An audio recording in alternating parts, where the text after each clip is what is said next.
कौन सा गीत था वो? हिंदुस्तान में ब्रिटेन के लोगों के समर्थक बहुत बड़ी संख्या में रहे, और ना सिर्फ ब्रिटेन के समर्थक रहे बल्कि अंग्रेजों के तलवे चाटने वाले घराने इस देश में रहे। अंग्रेजों की जी हजूरी करने वाले घराने इस देश में रहे, और जिन खानदानों ने अंग्रेजों के जितने ज्यादा तलवे चाटे, उन्हीं खानदानों का नाम इस देश में गर्व से लेते हैं लोग। जो अंग्रेजों के सबसे ज्यादा पिट्ठू बनकर रहे, जो अंग्रेजों के चरणों में साष्टांग बिछ जाते थे, ऐसे ही लोगों को इस देश के इतिहास में पढ़ाया जाता है। और ऐसा ही एक खानदान था जो अंग्रेजों की गुलामी में आकंठ डूबा हुआ था। उस खानदान का नाम था टैगोर खानदान। और उस टैगोर खानदान का एक व्यक्ति था जिसका नाम था रविंद्रनाथ टैगोर। उस रविंद्रनाथ टैगोर ने जॉर्ज पंचम के स्वागत के लिए एक गीत लिख दिया था। और ना सिर्फ उस आदमी ने वो गीत लिखा, बल्कि कलकत्ता में जब जॉर्ज पंचम पहुंचा और उस भरी सभा में जहां लाखों लोग उपस्थित थे, हिंदुस्तान की गुलामी का गीत गाया गया और ब्रिटेन के राजा का सम्मान किया गया। और यह काम रविंद्रनाथ टैगोर ने अपने मुंह से किया। और वो गीत कौन सा था जो रविंद्रनाथ टैगोर ने इंग्लैंड के राजा की स्तुति का गान करते हुए लिखा था? वो गीत वही है जिसको आप कहते हैं जनगण मन अधिनायक जय हे भारत भाग्य विधाता। बहुत शर्म आती है मेरे जैसे आदमी को जब वो गीत गाने के लिए कोई मुझे कहता है कि ये गाओ। क्यों गाएं उस गीत को? रविन्द्रनाथ टैगोर तो चापलूसी करते थे अंग्रेजों की, रविन्द्रनाथ टैगोर तो चाटुकार थे अंग्रेजों के, और रविन्द्रनाथ टैगोर तो साइकोफेंट थे अंग्रेजों के। इसलिए उन्होंने अंग्रेजों के राजा के सम्मान में वो गीत लिखा था। मैं तो नहीं हूं, मुझे तो अंग्रेजों की चापलूसी से कोई मतलब नहीं है। मैं तो अंग्रेजों का उससे ज्यादा विरोधी हूं जितना कोई हो सकता।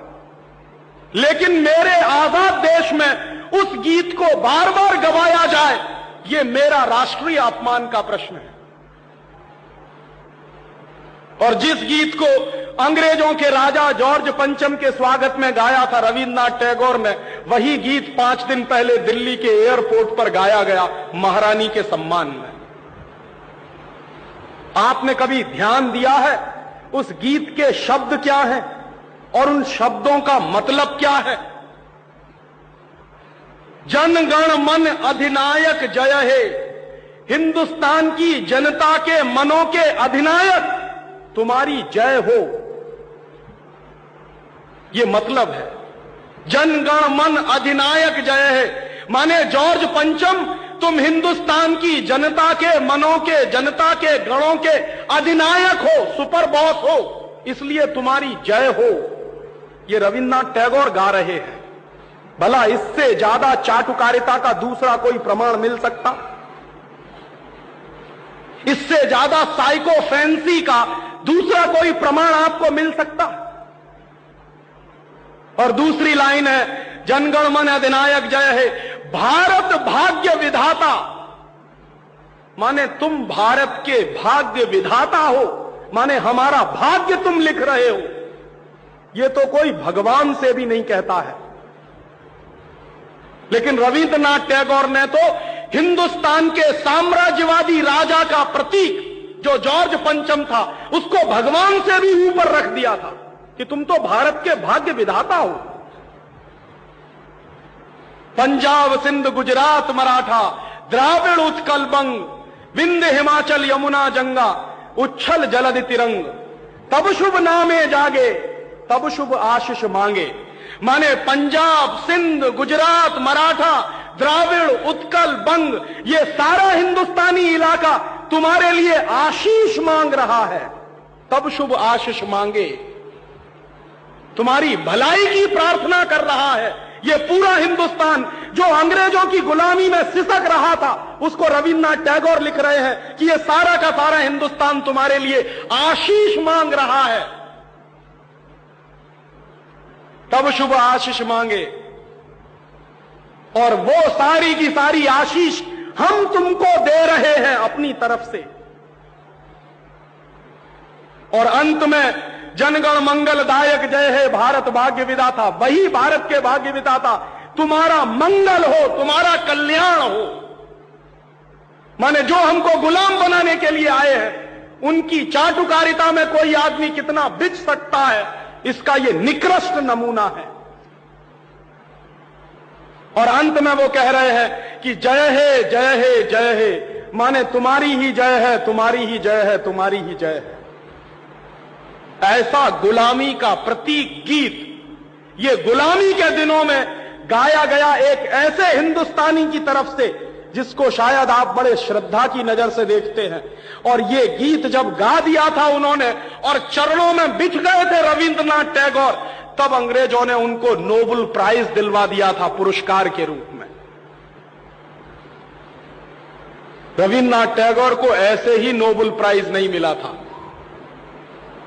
अंग्रेजों ने कुछ नियम बनाए थे, कुछ परंपराएं बनाई थी, और अंग्रेजों के नियम क्या थे? जो अंग्रेजों की जितनी ज्यादा चाटुकारिता करे, जो अंग्रेजों के जितने ज्यादा पैर चाटे, उसी को अंग्रेजी सरकार राय बहादुर का खिताब देती थी। उसी को अंग्रेजी सरकार हिंदुस्तान में और इंग्लैंड में नाइटहुड की पदवियां दिया करती थी। ऐसे ही लोगों को अंग्रेजों की तरफ से इनाम मिलते थे, क्योंकि वो अंग्रेजों के चरण चाटते थे और हिंदुस्तान को गालियां देते थे। और ऐसे चरण चाटू लोग, आपने नाम सुना है, हिंदुस्तान के राजाओं के दरबार में कुछ चारण और भाट हुआ करते थे। वो चारण और भाट क्या करते थे? राजा चाहे जितना गंदा हो, चाहे जितना बदमाश हो, चाहे जितना लफंगा हो, लुच्चा हो, वो चारण और भाट हमेशा राजा की प्रशंसा ही करते थे। बदले में राजा उनको कुछ इनाम बांटता था। ऐसे चारण भाटों का खानदान है ये टैगोर खानदान, जिन्होंने ये गीत लिखा है। और मेरा अंदर से रोम रोम कांप जाता है जब कोई मुझे कहता है कि राजीव भाई जनगणमन गाइए। क्यों गाएं? हिंदुस्तान का गीत नहीं है जनगणमन अधिनायक जय। हिंदुस्तान का गीत तो वंदे मातरम रहा है।